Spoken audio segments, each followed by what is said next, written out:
at the ground floor. Two gentlemen at the door saw the need for behavioral practices at the core. Podcast, audio, video to the masses in hopes that the reach and impact the masses. In the podcast system, thought-provoking content is considered especially heinous. In Long Beach, California, the two men dedicated to discussing these topics are members of an elite squad known as the Doormen. These are their stories.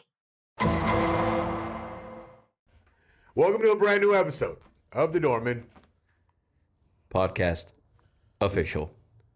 My name is Evangelist. Steven in the building. Steven's in the building. We are consistently 2 weeks in a row. We have now back-to-back, and I think this is our first back-to-back. In 7 months. Yeah, yes. It's been a while. It's been a while because we have been so inconsistent here on the Doormen podcast. But we're back at you. I do live a little further now. I mean, it's not as down the street as it used to be. Steven has become a resident of the Orange County. Yes. Now. Yes. He's stepped up. He's in the upper echelon of the Orange County. Of quality. Yes. Of quality community. Yes. But you know what? We will hold nothing against him. We are still here in the low, recording out of the as lowly you can hear, Los Angeles. The ghetto bird flies hourly in Long Beach. Now that may not be the ghetto bird. That might be Air Force military personnel flying overhead, going to the nearest. Because, you never know what's going on nowadays. The nearest debacle. Yeah. You don't know what's going on.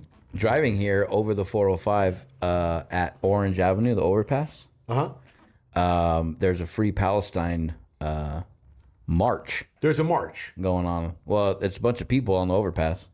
Wow. Free Palestine. Hey, you know what? I mean, let's have a quick segment on this Free Palestine situation and what's to be made of it.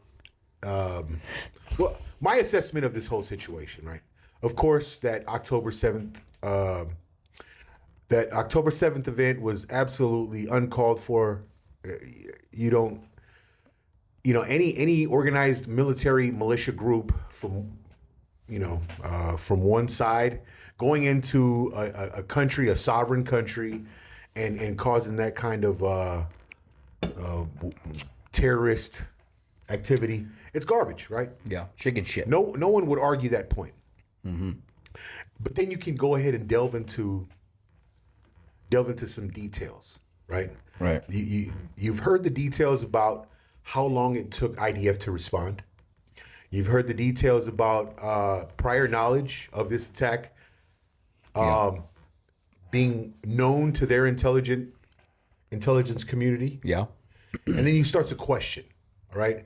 And then you hear, of course you hear about atrocities that have happened in the face of, the Israeli dominance in that area. Yeah, it's right? it always seems to be a one-upsman game, right? One-upsmanship, like, oh, you did this. Elaborate. 5,000 years ago, and we did that 4,000 years ago, and then you did this thing 3,000 years ago. So it's always on up for interpretation on who started it, right? Whose turn it is, right. Whose land it is, and then when you do things in the name of, I guess, like ownership of land, right? Right. Under the veil of the reason that you're doing it is a reason that was passed down from generation to generation to generation. And in that situation, it's like the telephone game. You know what I mean? It's like initially it might have just been somebody planted their plant too far east. Yeah. And it started this argument. And then by the time it gets to this current generation that it is, somebody, kidnapped a family member, cut their head off, and put it on a stick outside their house. Okay. Which is bizarre to me. You can make it as vague as possible, as vague an explanation as that, or you can try to, kind of go in and like point out details. there was an area that was known as Palestine, and Israel went in, or Israelis, or members of the Jewish community went in, and these members of the Jewish community were called Zionists, and they developed under the authority of the British government. They developed a sovereign country, and then they had a fight, which is Israel. just making sure. And then so they went in, and they there were so many agreements potentially to create two states that could exist, coexist side by side, Israel and the Arab state of Palestine. So there was proposals over the decades of the last so many decades for that to happen, but because this Jewish community as a whole, the Zionists, they weren't all necessarily from that, living in that area, right? They came in from all different parts of the globe, all different parts of Europe, different parts of. Anyway, we not to get too specific, but they came in, they created their community, a country, and then so all of this time it's been this kind of like battle of, wait, you guys don't belong here. No, you guys don't belong here. We belong here. Our hold on this place has to do with our people being here thousands of years ago, and then these guys we've been here for the last few hundred years, and so it's been kind of a back and forth in that way, right? Right. And then fast forward to kind of like modern times, you've had Israel established as the dominant people, and then Palestine, or Palestinians as they've called themselves, and it's a huge Arab community, majority Muslim, Islamic people, or religious followers. They've been in battle because the country has been kind of policing them, or policing their activity because of their fight, because of their argument, because of the means by which they argue. Right. There's a lot of like terrorism on the part of the Islamic people, and of course, Israel trying to establish their country. They're going to respond. They're going to respond with in accordance with the laws that they've created. Yeah. Now, when you have like two parties in this way, and at times there's war, there's not going to be any type of real kind of like solid lines drawn as far as rules that you can, right? Right. You're not going to have like solid rules, especially if there's like an on and off quarrel, or even a constant or a consistent conflict, right? So there's not going to be like, oh man, we're going to follow these laws to the letter, to the T. You know what I mean? We're going to be my question, I guess, is it maybe be too general. What is something on the 405 freeway in Long Beach with 15 people on the overpass? What does that do? Well, I mean, these people just want to express their support for a side. Right. Which leads me to my next point. What will it do? Nothing. Right. Absolutely nothing. Absolutely nothing. So my next point is you always pick a side. Right? No matter what. Right. Sports, friendships, arguments, whatever. But it seems to me that the people that they show on the news and on these clips are the same people that are crying about not being able to go into a women's bathroom looking like you and I. Well, that has been that's popped up in news feeds in social media circuits for a little bit. The idea that that the LGBTQ community has expressed support for the Palestinians and their plight. What's funny though is you can't be that way over there. You cannot. Right. What's absolutely crazy about that is that they will get killed. Right. These guys will be hunted on the streets of the West Bank and Gaza. Because even if it's spoken, like, well, not the wait. What No, Is no, the I'm West saying Bank and Gaza, do they both belong to the Palestinians, I think so. or is it just I thought Gaza? I was always under the impression the Gaza Strip was like unclaimed. It was like a middle ground. Like you don't go there if you're from this part. Guys, fact check us. Yeah, let us we don't know. even understand what. But all I know is the Palestinians are in the Gaza Strip historically area, has always been a battleground. any area that the Palestinian people are governed in. LGBTQ members or individuals will die. Right. They will be hunted. Same thing They will as be hung. Same thing as the I said this before. When you see a car, especially here in California, with a Ukraine flag on one side and the rainbow flag on the other, Yeah. it doesn't fly there. Yeah. Like it does not fly. Yeah, there are not a lot of countries like the U.S., like the U.K., that are accepting of that, like Canada. There's not a lot of only countries with that are kind of given that Western civilization Shroud. shroud. Mm-hmm. Those are the countries that support the gay and lesbian community. Right. Not very many other countries show support in that way. It's crazy to think like if you really were wanting to show support and you did get on a plane and you did go to Palestine, with your blue hair and your goatee and your Adam's apple as big as your balls in a dress, you're not going to last 5 minutes. You're not going to last. Well, I mean, hey, no. But what I encourage you to do, hey, all of you guys that are out here protesting, go make your way down there. Make your way down there. That would be a much more. Yeah. That'd be a much more intense. Doing it for a expression. viral clip does nothing but. That'd be a much more intense expression. That's a selfish thing. Much more potent. Right. You would be potent in your expression of support. Right. If you head down there to the Ukraine, right? Head down there and show your support, right? Like, what are you doing? What are you doing out here in the U.S.? Right. What you can do is that you can find out what representative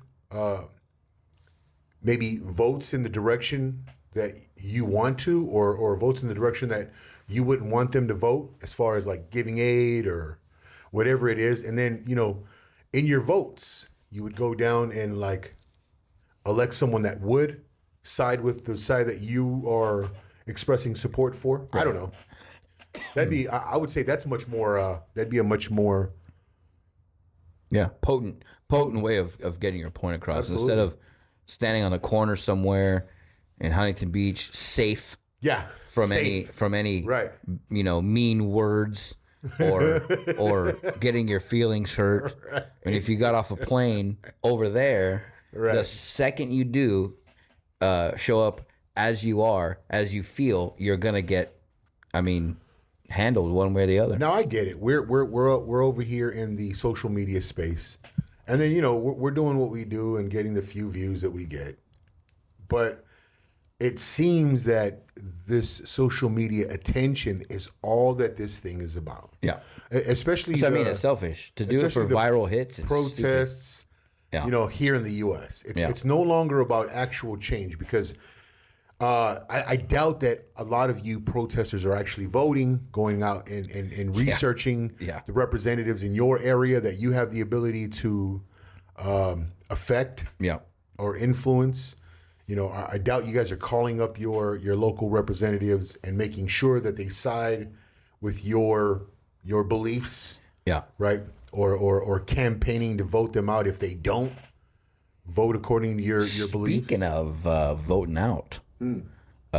Sneaky Schiff might be on his way out. Oh man, Steve Garvey, Hall of Fame Dodgers second baseman, is 2 points ahead of him. No, behind him. But somebody who has never been in politics, is running for a Feinstein seat. If you're a great athlete, you might be a pretty good senator. Unless your name is Dwayne Johnson. Well, to be fair, he was never a great athlete. I beg to differ. What do you mean? Didn't make it in football. He was a WWE champion. But scripted. Scripted. Scripted finales.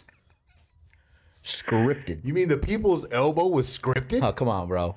Come on, the rock bottom was scripted. You know. Are you kidding me? I was thinking about this. I was watching YouTube the other day, and it's like, the best finishers of all time in wrestling, right? Uh-huh. And it's the stunner, the tombstone, and then it's like the rock bottom. It's like nothing but laying that individual down. And remember when we watched wrestling back in the day, like the finisher was the end. There was no kicking out.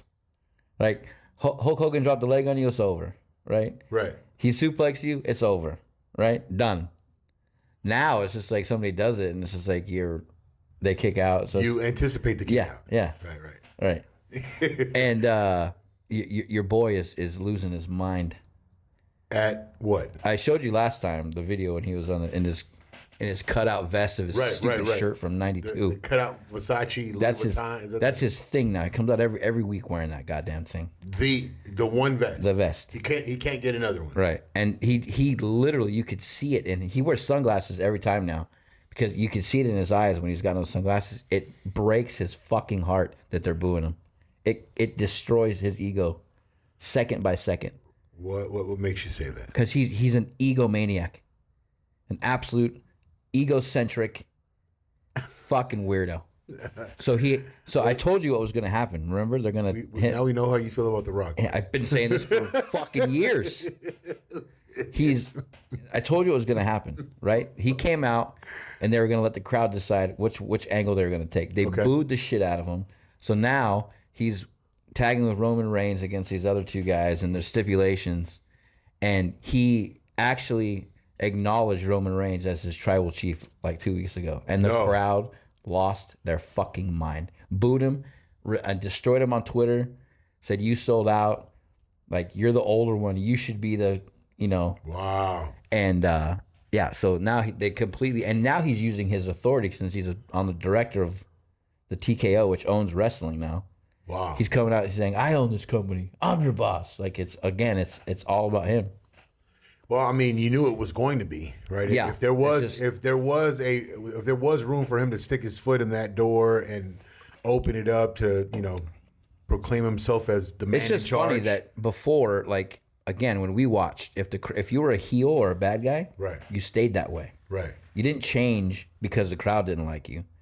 This guy came out and made one comment, and the crowd turned on him. He's like, "Oh, what?"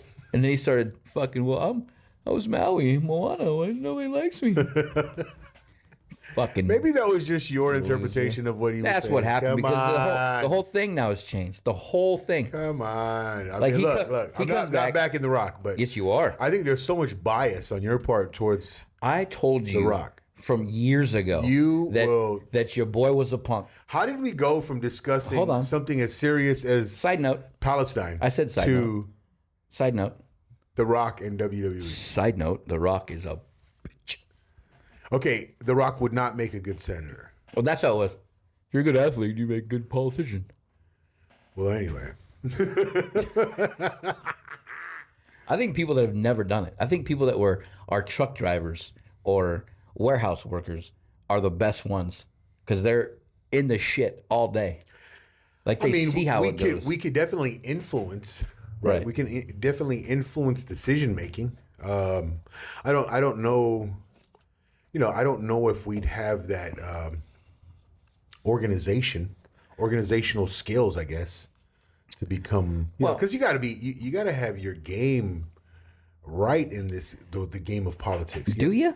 Let me ask. Let me just bring up one name. You have to have your shit straight. Well, I think Joseph Biden. Okay, I think the fact that guy has been in the game for 40 plus years, he earned himself some credibility, right? And then lost it immediately. Yeah. In the span of a few years, he's lost it. Right. I mean, he looks like a mumbling old. He is senile. He is a mumbling old senile bastard. Yeah. I mean, so the thing is with this guy, and even like Kamala is just incapable of being in the seat that she's in. Absolutely, she is the queen of the vaguest sentence creations possible. Like, if you want something vague and meaningless said, go to her. You know what's sad? When she speaks, Give her a subject and say, vague and meaningless, she please. makes Joe Biden sound like he's making sense when she talks. Yeah. That's the saddest part of it. Right. They're pretty much in sync in that way. Yeah. Yeah. Her famous speech when they're asking her about the border, and she said, my grandma used to say, climb a coconut tree. What the fuck are you talking about? What? I don't know. We're hurting. We're in a bad way. We're definitely in a bad way. So which brings us to what we would like to talk about.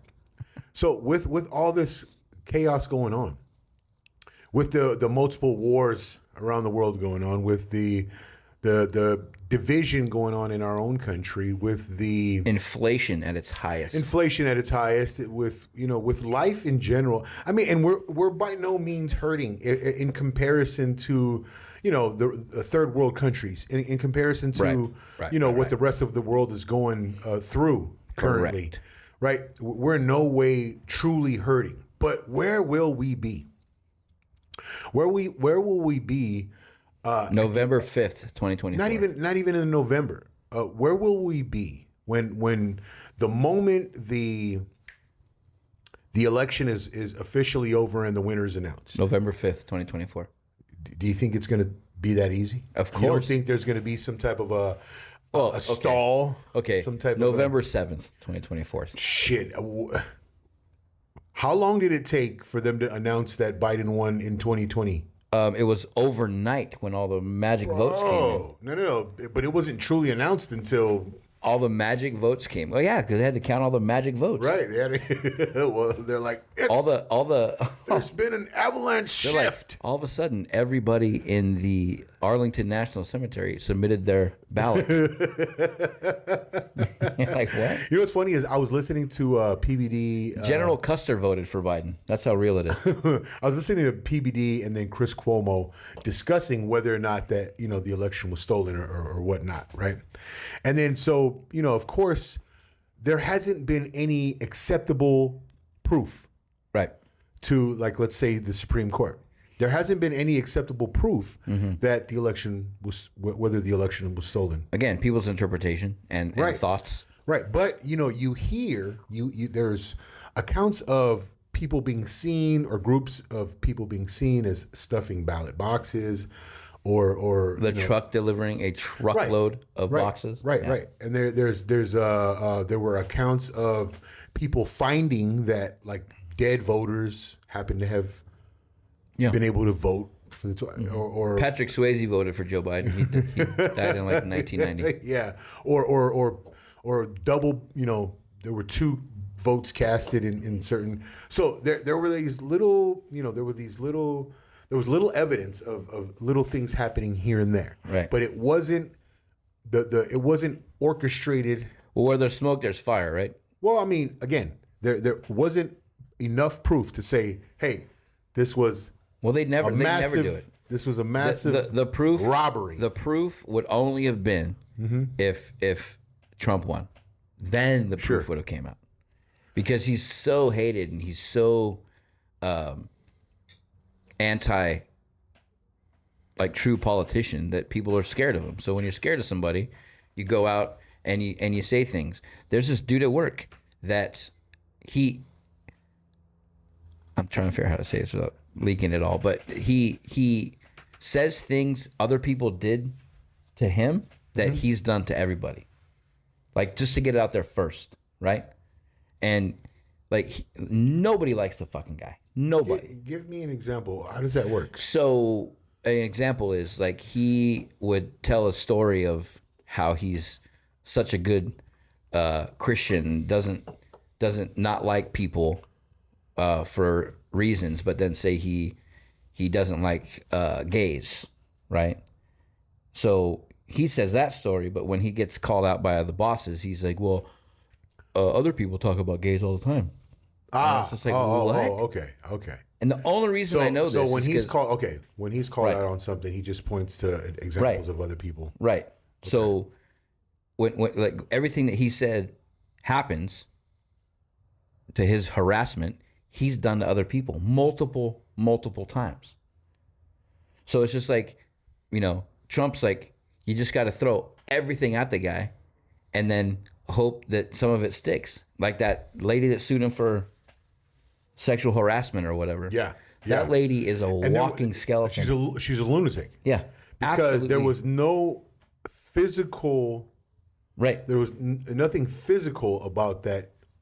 Right, and I'm not assault, downplaying it for people who have been through it for real. But Trump has access to the baddest bitches on the face of the planet because of his status.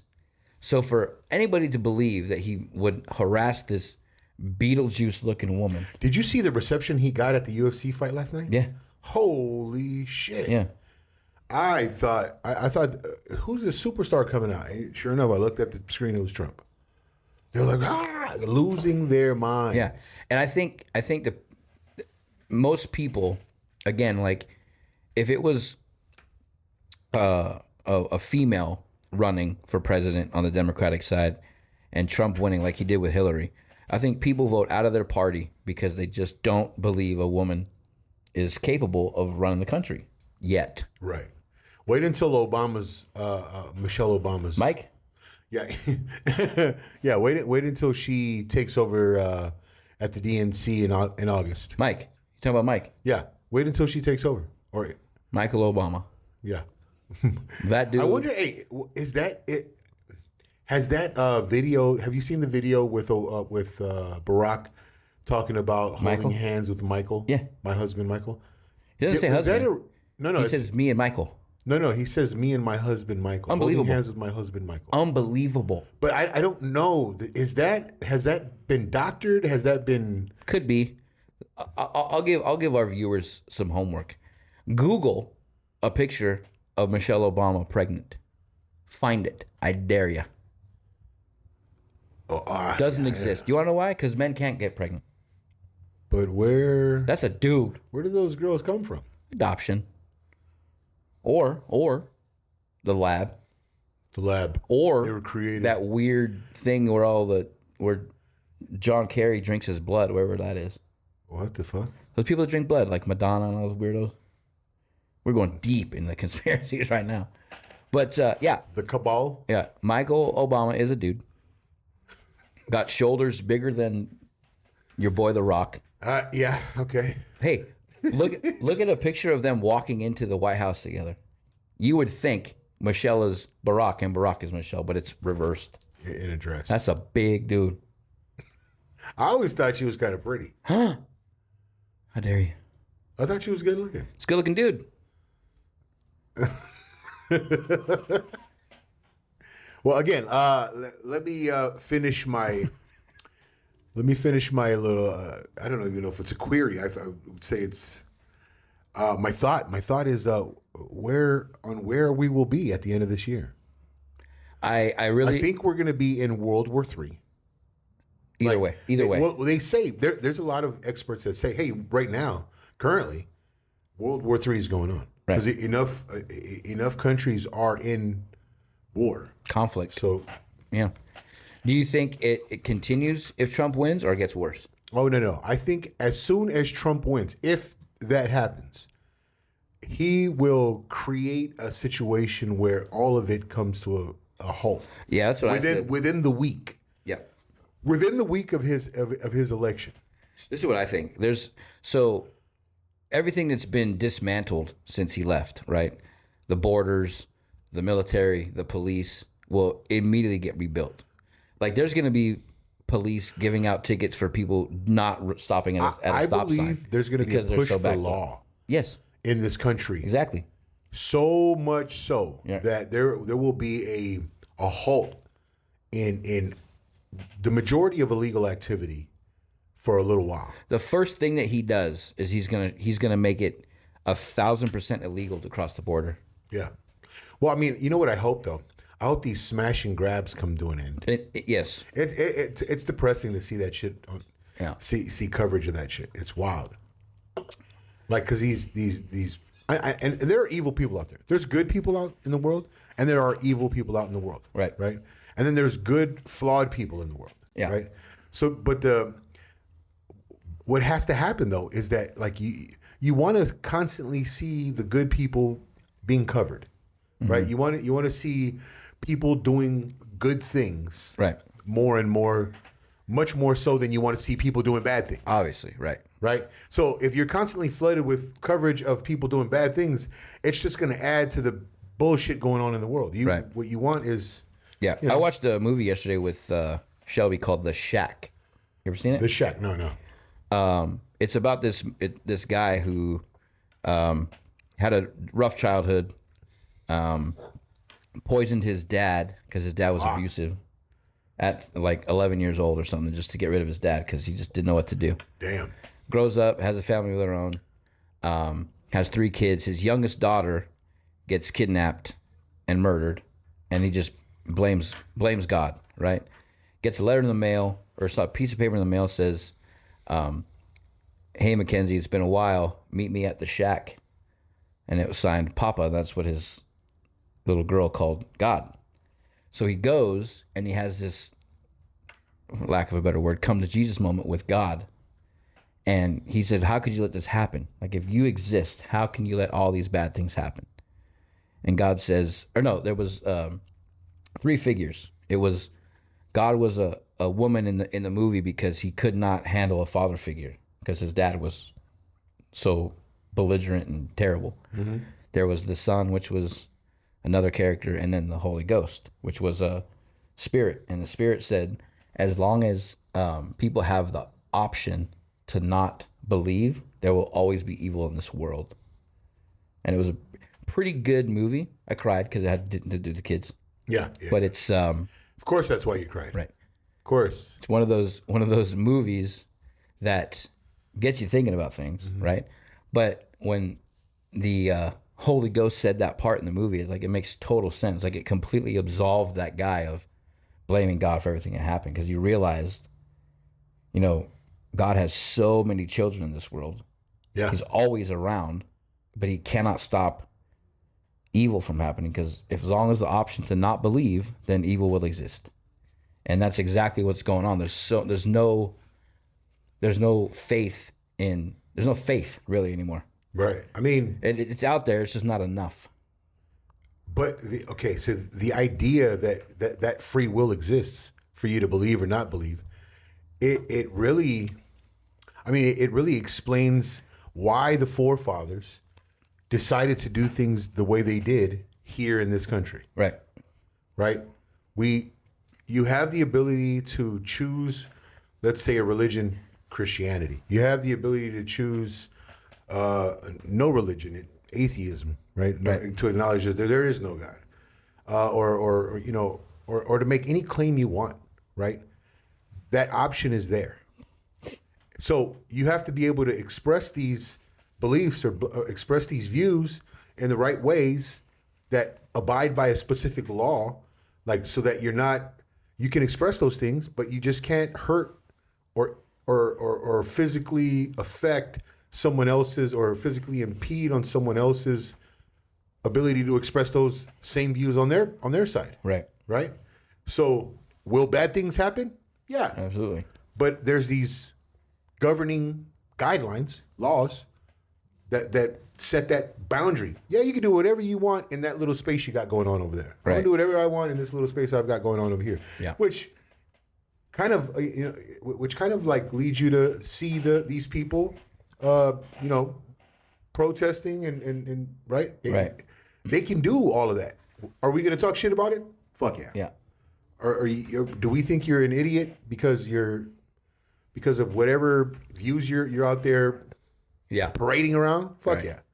But you have the right to do that. Right. And that's what this country's all about. But it's also funny too, like you say that, and then the like people's bubble that they have, right? They can do whatever they want in their bubble, but most people nowadays think their bubble has to envelop you, and if you don't, They think they're entitled to push their bubble into your space. right? Exactly. Like, bro, Yeah. Back the fuck back off. the fuck up. Dude, you talk about entitled. There was a guy, so I was bouncing over there at Classic Q last night.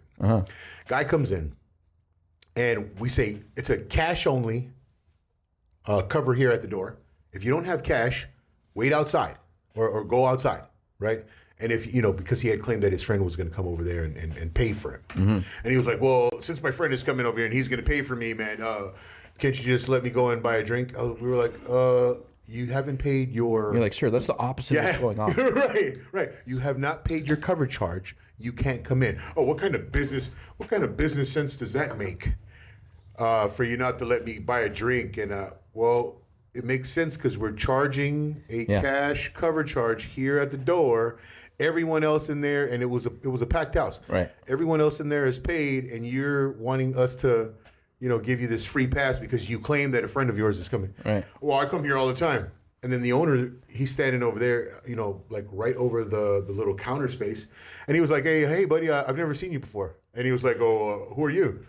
I'm the owner. Yeah. And he goes, oh, when'd you buy this place? 17 years ago. I'm like, bro, I've never even seen you. Yeah, right. And he's lost. like, well, what sense does that make from a business perspective? Like, get your ass outside. Like, I guess we'll see how this one goes. Yes, yeah. Anyway, it's gonna be really good content up until this point. The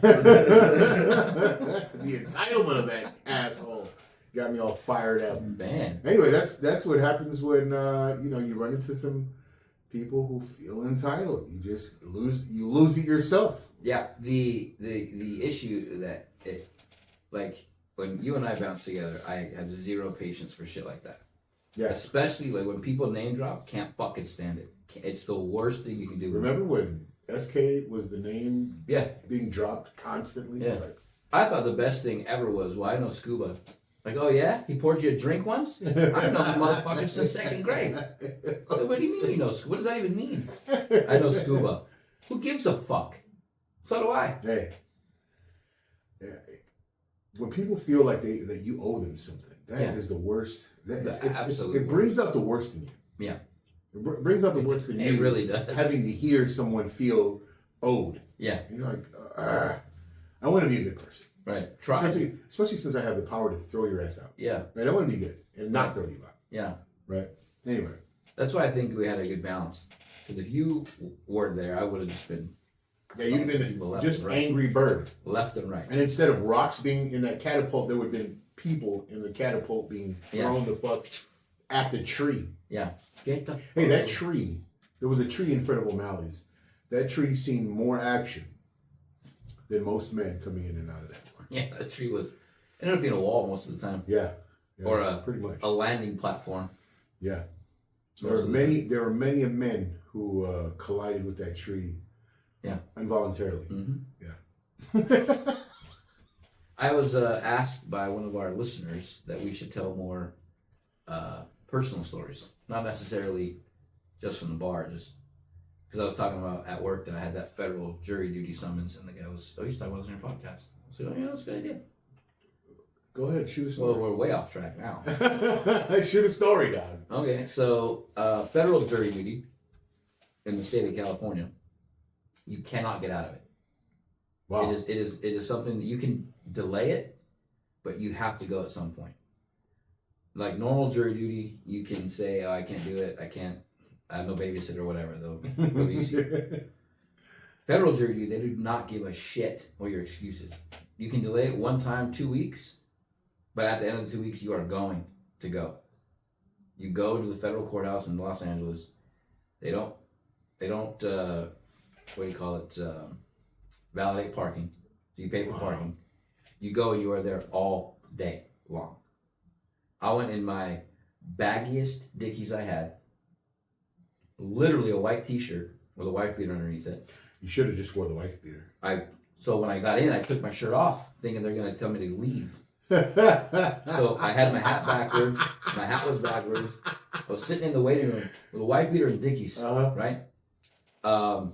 And they called my name. I'm thinking, okay, this is it. I'm out. 9 o'clock. They said, okay, go sit in that room. Go sit in another room with people who look just like me.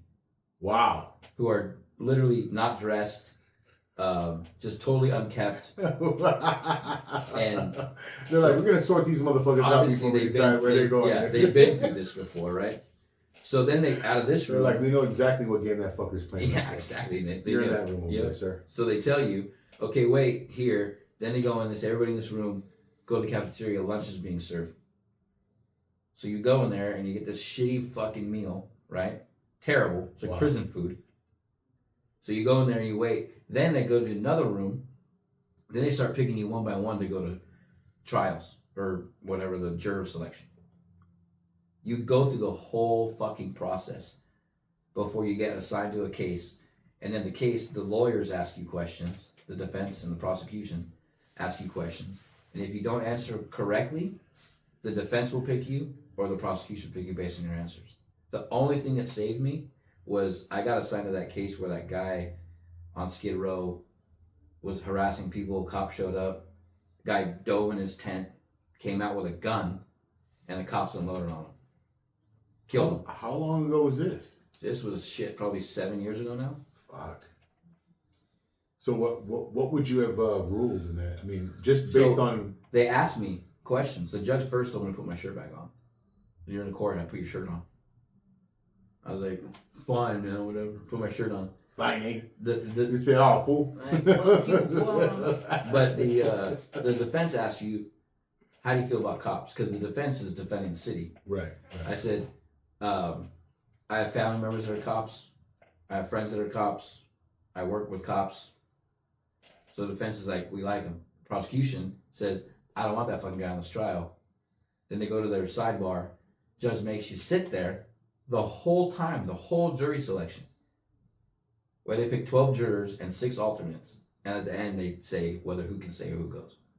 And at the very end, 4:45 in the afternoon. They are going to draw your fucking day out. Mm-hmm. Just because they can. And they don't pick you, and your job doesn't have to pay you the jury duty thing. Bullshit. So, yeah, it's miserable. If you get a pink federal jury summons in the mail, you are fucked 6 weeks from Sunday. Can't get out of it. That's my story. I'm going over there barefoot. You can't. They'll just be like, fine, sir, you're barefoot. Go to the barefoot room. Everybody else is barefoot too in there. Or, hey, I'm going to put on my yellow. No shirt, barefoot. Just go in when I first walked in. Where my uncle? when I first walked in, like, the security guards are like, hey, the courthouse is down the street. I'm like, you fucker, I'm not here for court. So my summons, they're like, oh, go that room. Fucking violent sons of bitches. I don't have any real stories that come in. No. Hey, you know what I did see though? There's one. No. Ding, ding, ding, ding. So I saw this. I told the story a while ago, and I didn't want to name the culprit, right? But recently, Now you're gonna. well, no. Boo. I don't even want to tell you tell you guys what the story was about. But I saw one of those like murder shows where, people were kind of like a Dateline. Mm-hmm. It was kind of like a Dateline show, but it wasn't Dateline. It was called like Murderous, something murder, some shit. Anyway, the guy, Joe Sando, he was like the guy Austin Powers. He's the guy who he did the murder, right? Oh, yeah. And I was like, hey, that was the guy from the story Yeah, that I told. Yeah. I was like, that's the guy who. That's the Trump guy. Yeah, so he ends up, back in 1990, ends up raping some chick, and I was like, oh, what? Shocking. Yeah, we partied with that guy 9 years later after his little Austin Powers, and then I end up seeing this little. He was the guy who threw the shoe. Yeah, he's the guy who threw the shoe on Goldfinger. No, the first Austin Powers. It wasn't Goldfinger. Nope, it was the first Austin Powers. Oh. International Man of Mystery. Oh, I thought it was Goldfinger. Anyway, it was yeah. The Spy Who Shagged Me, then it was Goldfinger. Yeah. So, I thought, what the fuck? And then he ends up actually murdering somebody while he's in jail. And I thought, wow, Joe Sando that was a busy motherfucker. Funny. Anyway, I told a story about him on a few podcasts a few episodes back. Yeah. And, only the real listeners will know that story. right. And then I see him on television. Only 17 of the 145 followers. You're right. You're right. I think that covers our basis for today. Yeah, I guess. And we'll see how. I hope it was recorded. Yeah. Never Who knows? We'll see if we'll see what magic our editor can do. We might just have to. We have a magician for an editor. Deal with the video. I don't think he's that good of a. He can extract sound. He's no David Copperfield. He can extract sound out of thin air. Okay. I hope we're gonna. Hey, you'll see. You'll see. Till next time. We'll need it.